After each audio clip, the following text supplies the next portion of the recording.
Agar bu hikoyani tinglayotgan bo'lsang, bil, bu tasodif emas. Ba'zan hayot odamni shunaqa joyga olib keladiki, u yerda na ovoz bor, na odam, na umid.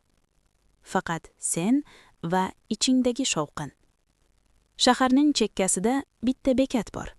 Uni hamma ham ko'ravermaydi. Lekin u yerga tushib qolgan odam hech qachon avvalgidek bo'lib qaytmaydi. O'sha kuni yomg'ir tinmasdi. Jasur bekatda yolg'iz o'tirardi. Qo'lida telefon, ekran qorong'i. Xuddi uning hayoti kabi. 27 yosh, lekin ichidagi charchoq 70 yoshli odamniki. Bugun u hammasini yo'qotdi. Ishini, u ishonib kelgan do'stlarini, eng og'iri o'ziga bo'lgan ishonchini. Nimani noto'g'ri qildim? Dedi u pichirlab. Yomg'ir yuziga urildi. Bu yomg'ir emasdi. Bu hayotning oxirgi savollari edi. Bekat devorida yozuv bor edi. So'nggi bekat. Jasur kulib yubordi.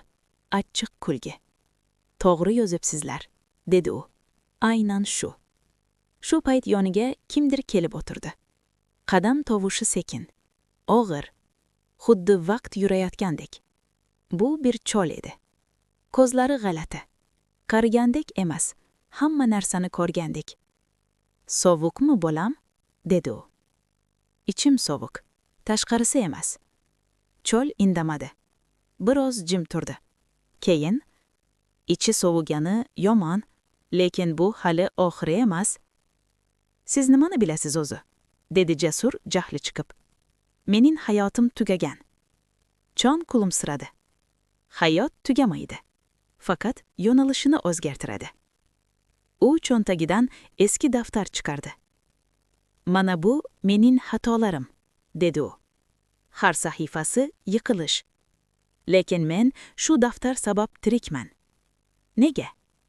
Chunki men ko'chmaganman. Bu so'z Jasurning yuragini tirnab o'tdi. Sen hozir nimadan ko'chayapsan? Deb so'radi chol. Jasur javob bermadi. Chunki javobni bilardi. O'zimdan, dedi oxiri. Chol sekin bosh irg'adi. Eng xavfli qochish ham shu. Shu payt uzoqdan avtobus chiroqlari ko'rindi. Lekin bekatdagi yozuv o'zgargandi. Endi u yerda boshlanish bekati. Jasur ko'zlariga ishonmadi. Bu qanday qilib? Inson to'xtagan paytda hayot boshlanadi, dedi chon. Avtobus kelib to'xtadi. Eshik ochildi. Chiqqin, dedi chon.